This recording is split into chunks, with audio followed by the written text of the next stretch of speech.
Hello, hello. We are getting to Genesis 21. Moving our way right through Genesis. There's only way more chapters to go.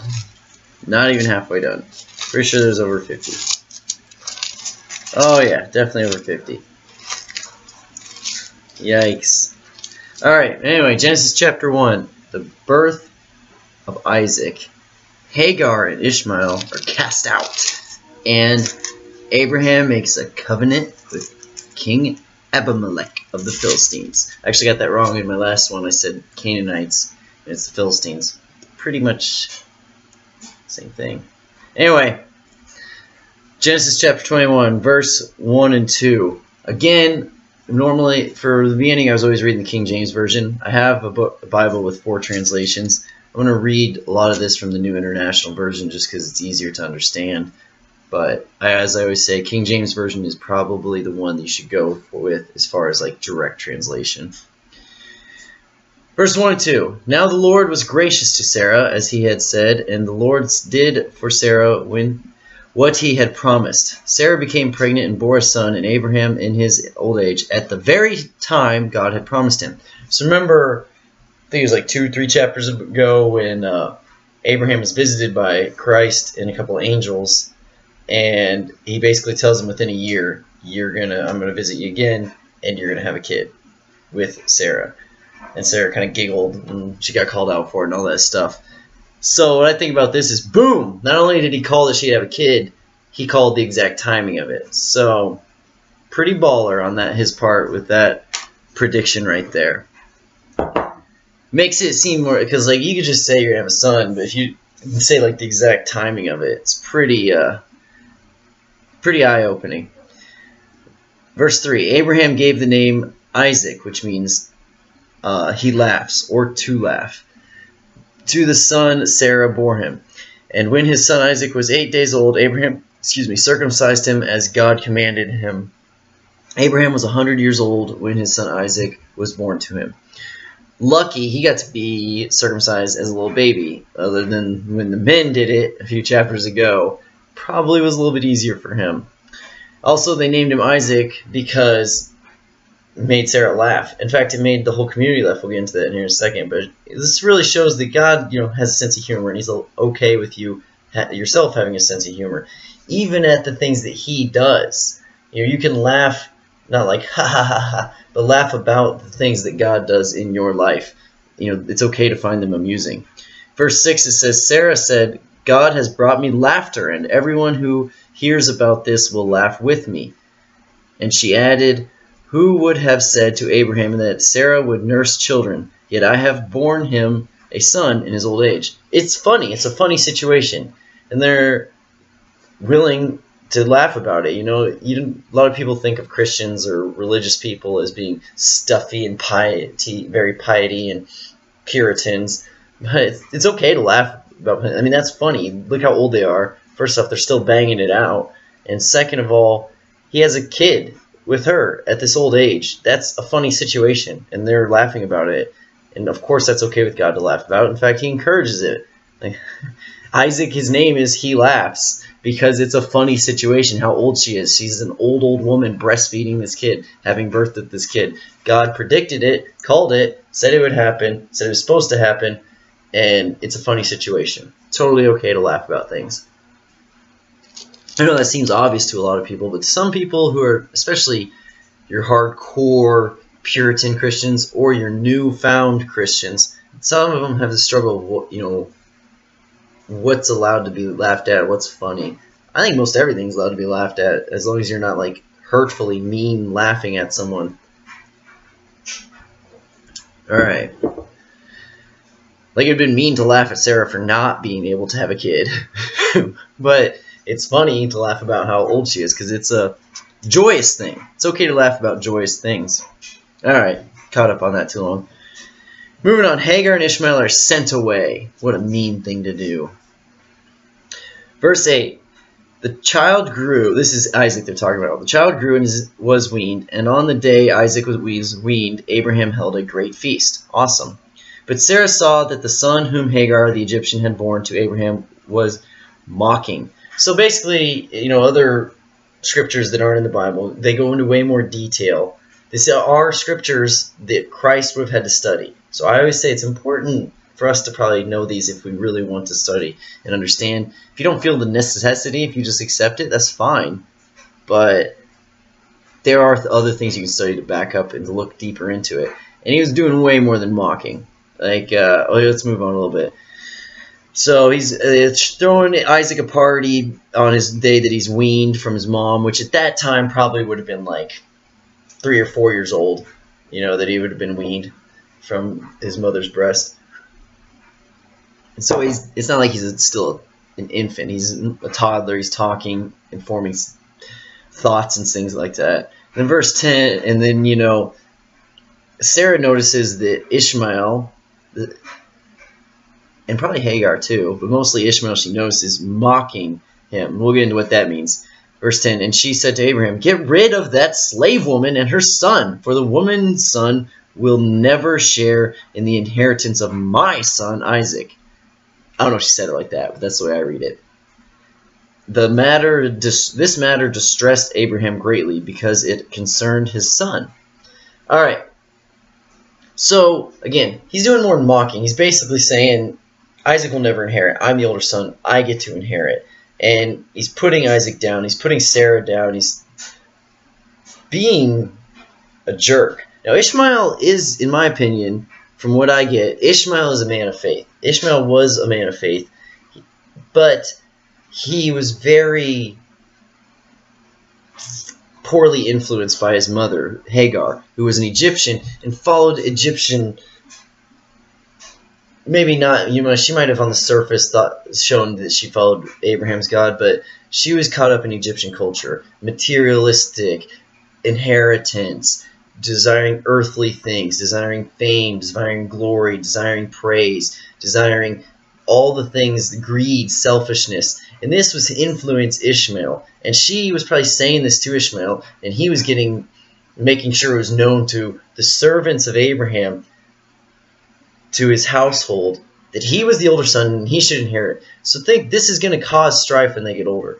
It's even if Abraham makes it known that Isaac's is, you know, the one who's going to inherit, but he loves both his sons and he treats them both with respect. If you ever study history, this is how wars happen. A king has 2 sons, you know, maybe has a legitimate and illegitimate, or an older or younger, and he wants this one to be king, but the people, this one is popular with the people, and the king dies, and then it ends up being a civil war, basically, that happens between the 2 of them. I mean, you don't even have, it's in history, it's even in fantasy. Look at, I'm a big Game of Thrones fan, the Song of Ice and Fire books, and they look at, I'm such a nerd, I'm showing my nerd colors, but look at the Blackfire Rebellion, okay, and think about that.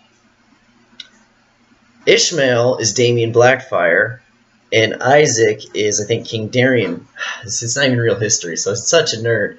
But anyway, they end up having this huge civil war in the Game of Thrones lore because of this illegitimate son that people liked, and the king showed respect to, and the king showed honor to, but this is his legitimate son, you know, and this is the one that is going to inherit. And he made this, but it ends up being a war when the king dies, because which one gets to really inherit everything. And this is what's going on. This is what would have happened. Sarah foresaw this, and God knew about this too. He knew this was going to happen. Ishmael, if he had stayed, not only would it have caused strife in the household, people having to choose sides between Isaac and Ishmael, but it probably would have corrupted Ishmael's heart and soul. You know, eventually he would have had to go to war with his brother. Eventually he would have had to make war against a family member. And this would have destroyed his soul, basically. And in order to avoid this, he end up being sent away. And we'll get into that. But know that that's what when they're talking about mocking, he's basically going around trying to win people to his side. You know, Abraham has a huge following at this time. Like, in a few chapters ago, he has 318 trained warriors in his household, not to mention all of his servants and everything. So he's accumulating his little following. Now, he's not a king. He's just a prophet of God, basically. But that doesn't mean that he isn't accumulating a following. I mean, eventually he'll become a great nation, and he's already starting that. Isaac's supposed to inherit. This is already going to cause strife between these two sons. So Sarah sees that Ishmael's trying to win people to his side, mocking Isaac, mocking the legitimate son, and yeah, trying to get people on his side ahead of time. So cut it off at the head. Make sure that doesn't happen. But this still bothers Abraham because he loves Ishmael. He loves his son. Obviously, it's his son. You know, he's not like, send my son away. What? I don't know. But at the same time, he also knows who Isaac is. God himself came to him and said, Isaac is going to be your son. He will inherit. He will be your inheritor, your heir. He will continue the blessing to be the world unto the world. All these things. He knows who Isaac's supposed to be, and he knows that Isaac's supposed to get the inheritance. This is coming directly from God. So he loves his son Ishmael, but he also knows who Isaac is meant to be. And he loves Isaac as well. Like a father, he probably just wishes his sons could get along. And honestly, if it wasn't for Hagar, I know I'm putting Hagar in a bad light here, but I think she deserves it.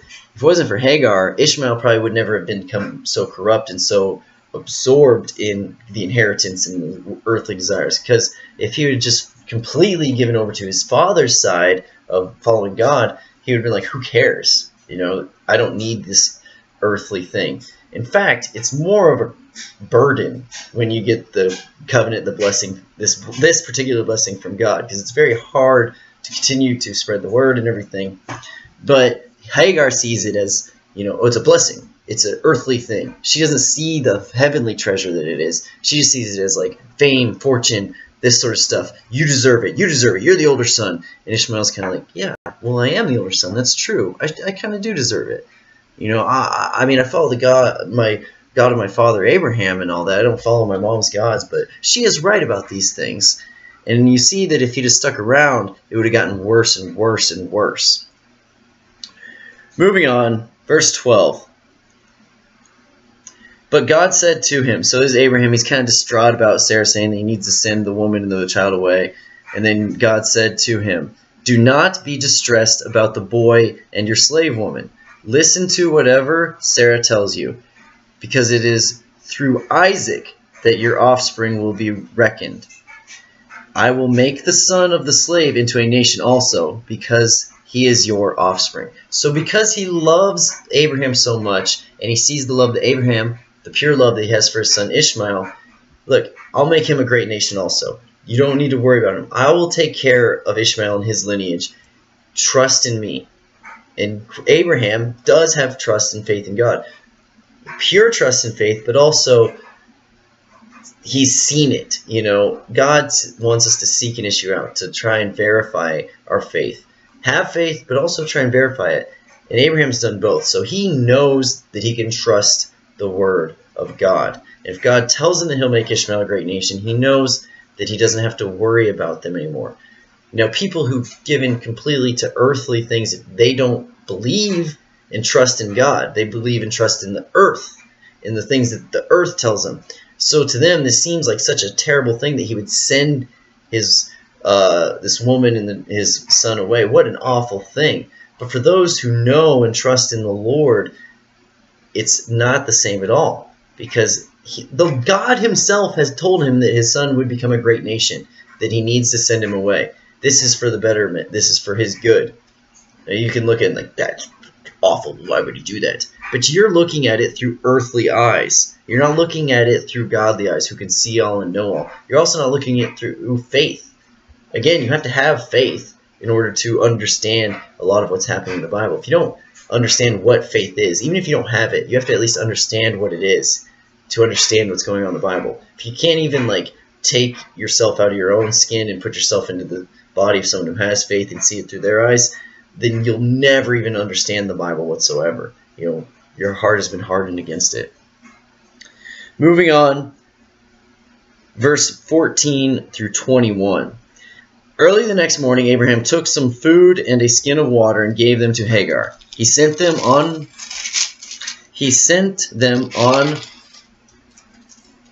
her shoulders and then sent her off with the boy. She went on her way and wandered in the desert of Beersheba. When the water in the skin was gone, she put the boy under one of the bushes. Then she went off and sat down about a bowshot away, for she thought, I cannot watch the boy die. And as she sat there, she began to sob.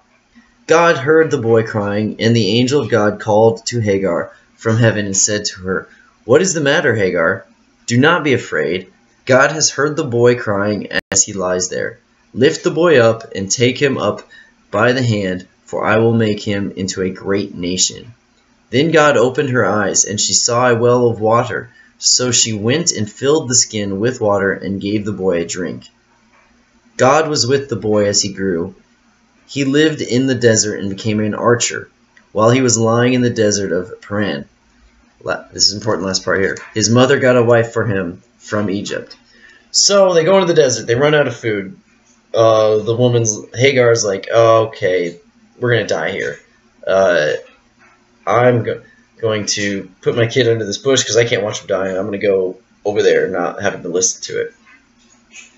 Now, and then, first of all, I don't really understand necessarily why he sends them into the desert. This must have been, I feel like, something that God told him to do, to send them into the desert, versus like just saying, hey, go live with Lot, or go live with our neighbors over here. I guess then he's still close enough to where he could have tried to overthrow Isaac after Abraham was gone. But it's just weird to me. And I think it must have been that God told him to send him to this place. So what happens? The baby starts crying. Well, he's not a baby. He's like preteen at this point, I think. So he starts crying. God comes to Hagar and says, what is going on here? Don't leave your child to die, basically. I'll make him a great nation. I'll take care of him. Keep watching over him. Okay? Keep taking care of him. You'll be fine, but you have... See, Hagar doesn't have faith in God. Now, when you hear the voice of God, it's different, but it still doesn't necessarily mean faith. Just like Abimelech, the Philistine king, and the Pharaoh earlier before that, they knew that God was powerful, and they saw his power through the curses that he put on him or the blessings that he gave Abraham.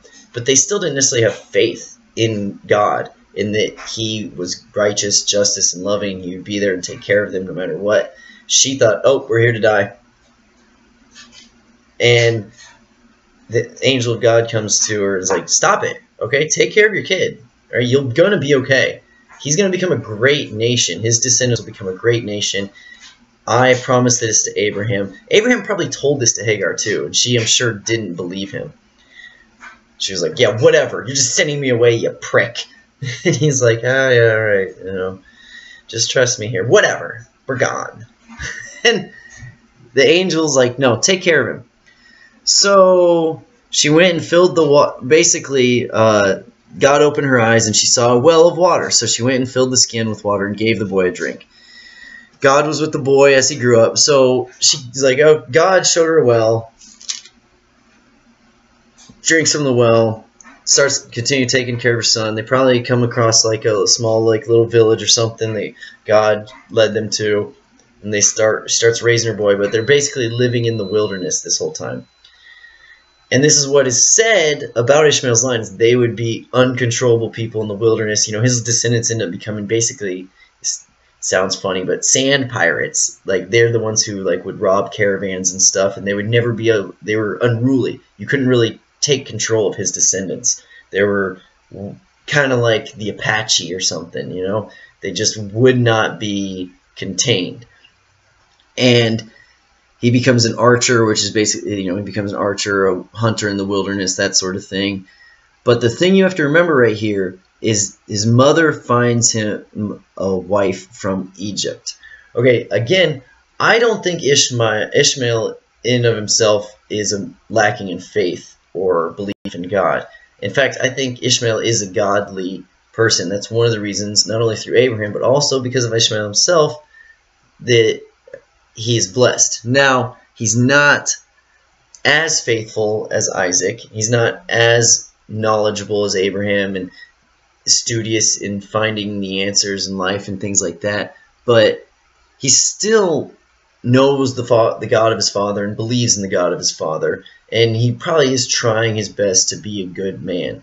The problem is his mother has such a heavy influence on him, and she comes again from a different culture, the Egyptian culture, which is all about the material. It's all about the earthly desires. I mean, I've gone on this before. They had a totally different set of virtues. You know, Abraham is about being a good person, taking care of your neighbor, and loving and building up treasures in heaven, which are through acts of kindness and worship of God. And virtues for Hagar and the Egyptians are to build up power and prestige and fame and money and wealth and people who serve you and these sort of things. And and then she finds him an Egyptian wife who also has this influence. So he's becoming more corrupted over time, and I don't think he necessarily ever becomes totally corrupt, but you can see why it filters into his descendants so much easier than it does through Isaac's line, which has two parents of strong, devout faith in virtues in God's virtues. That's why Isaac gets the blessing, because both of his parents have God-like virtues, whereas Ishmael's mother does not, and then his wife does not. We see this again with Jacob and Esau later on. Esau will end up marrying women from the totally different culture, and not necessarily that I'm not saying marrying people from different place or different culture is wrong. What I'm saying is marrying someone who has totally different virtues, what they think is good and right and goals to have in life that are way opposite of yours. That's not necessarily good, and it's definitely not good for when you're raising your children, because you're trying to instill your virtues into your children, but they're getting mixed signals. It's not just like similar but kind of different. They're like opposite virtues here. So Ishmael's descendants, through his mother and then through his wife, are getting this totally different kind of understanding of what is good. And that's why his line over time kind of becomes more and more corrupt. They become a great nation as far as power and prestige, and God says they'll become princes and all this stuff, and they do, and that is true, and God takes care of them because of his love for Abraham, and I also believe because Ishmael was a man of faith. He did believe in God, and he did probably try his best to honor God. He didn't necessarily understand everything as well as Isaac ended up, because his mother gave him this other set of virtues. But God still took care of him because he had such love for Abraham, and he saw that Abraham tried his best to instill these virtues into Ishmael, and Ishmael was being corrupted by his mother and then his wife. So that's why they're sent away, so that they wouldn't continue to corrupt Isaac, so that they wouldn't fight over the inheritance, and also that's why Isaac gets the inheritance, because he is being taught a virtuous way, whereas Hagar is not teaching Ishmael a virtue, not the right type of virtue. Moving on. The Treaty of Beersheba. This is a treaty between Abraham and King Abimelech of the Philistines, like I said, who was in, I believe, the last chapter or 2 chapters ago. So, starting at verse 22. At that time, Abimelech and Phicol, the commander of his forces, said to Abraham, God is with you in everything you do. Now swear to me here before God that you will not deal falsely with me or my children or my descendants. Show to me and the country where you now reside as a foreigner the same kindness I have shown to you. So, in Sunday school today, we talked about Christ's message on oaths and letting your yes mean your yes and no mean no, and not swearing by God or all these things. The whole point of that is because people who need to make big elaborate promises usually are being fake. You know, if you don't need to do that. That's kind of a hypocritical virtue signaling thing to do. And of course, Abimelech, a man who doesn't really have faith, this is the promise that he says that Abraham needs to meet. Swear by God, you know. And Abraham's probably like, okay, like you could just ask me to swear. But anyway. The whole point is, Abimelech doesn't worship God, but he fears God. God cursed his people when they took Sarah. Remember when they went in there and they thought Sarah was Abraham's sister, because if he hadn't said his sister, they would have killed Abraham and like boned her, you know? So he knows that God is powerful. He knows that Abraham is favored by God and he's blessed, and not to mess with, like, guys, don't mess with Abraham. His God is powerful. And now they don't worship his God. They just want a treaty with this guy whose God is so powerful, so that they can be taken care of, so that they won't have to worry about God cursing them anymore. Like, hey, I was nice to you. Remember that. And I know that your God is super powerful, and I don't want him to mess with me anymore. So make a treaty with me so that, your sons and my sons, for everlasting blah, blah, blah, will not go to war with or won't fight each other, because I know how powerful your God is. It's so funny to me, because if he just worshipped Abraham's God, he wouldn't have to worry about making this treaty. Not only that, if he was just a good person, like if he just treated other people with respect and kindness and knew justice and righteousness and fairness, he wouldn't even have to make the treaty at all. Like, he wouldn't have to worry about a treaty. It would already be made, because it's an everlasting treaty, in the sense that God wants you to take care of each other. Abraham's not going to be mean to you if you're a good person.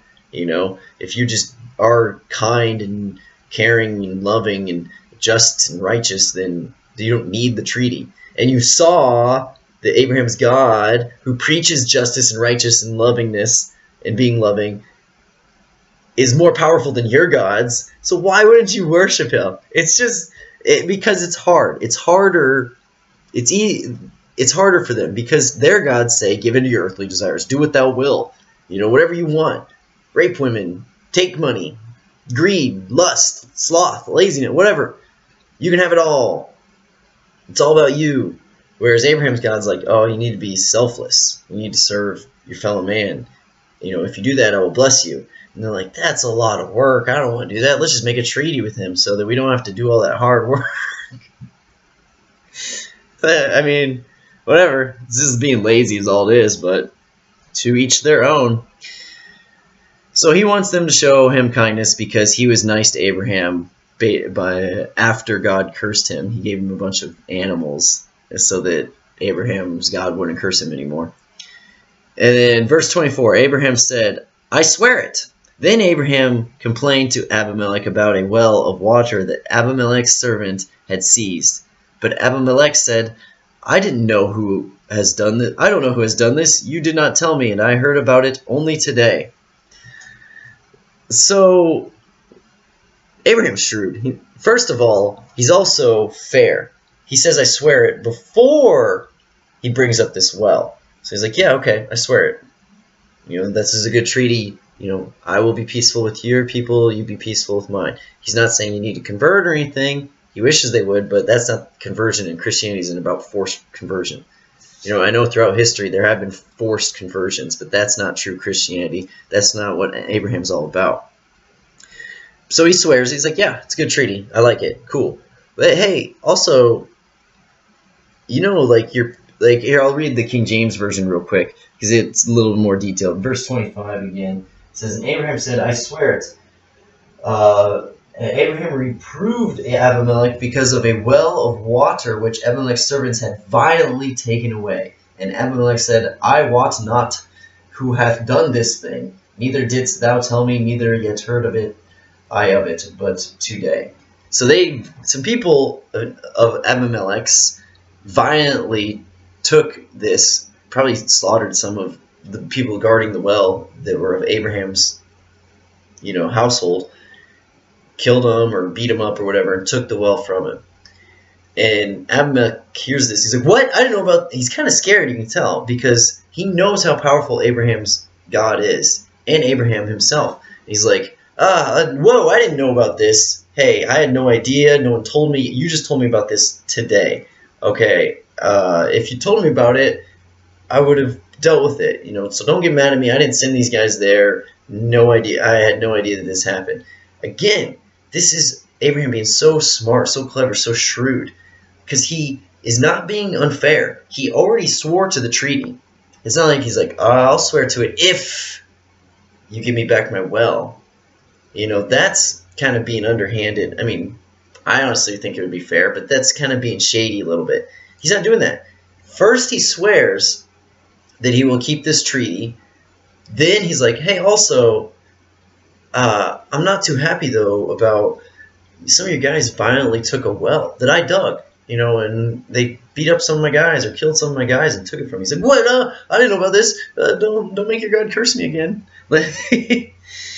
So he has like, I had no idea. So verse 27. So Abraham brought sheep and cattle and gave them to Abimelech, and the two men made a treaty. Abraham set apart 7 ewe lambs from the flock, and Abimelech asked Abraham, what is the meaning of these 7 ewe lambs you have set apart by themselves? Abraham replied, accept these 7 lambs from my hand as a witness that I dug this well. So, first he brings sheep and cattle, and he gives them to Abimelech, because that's kind of something you do when you make a treaty. Like, you kind of exchange things, or exchange gifts, is like honoring the treaty, showing mutual respect. But Abraham goes one further.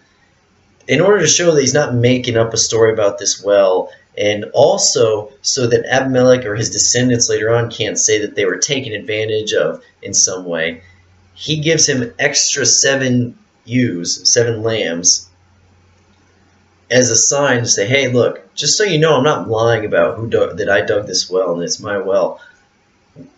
I'm going to give you these extra 7 lambs, because the whole thing is Abimelech is giving him back the well. Like, okay, this is your well, we're sorry about that.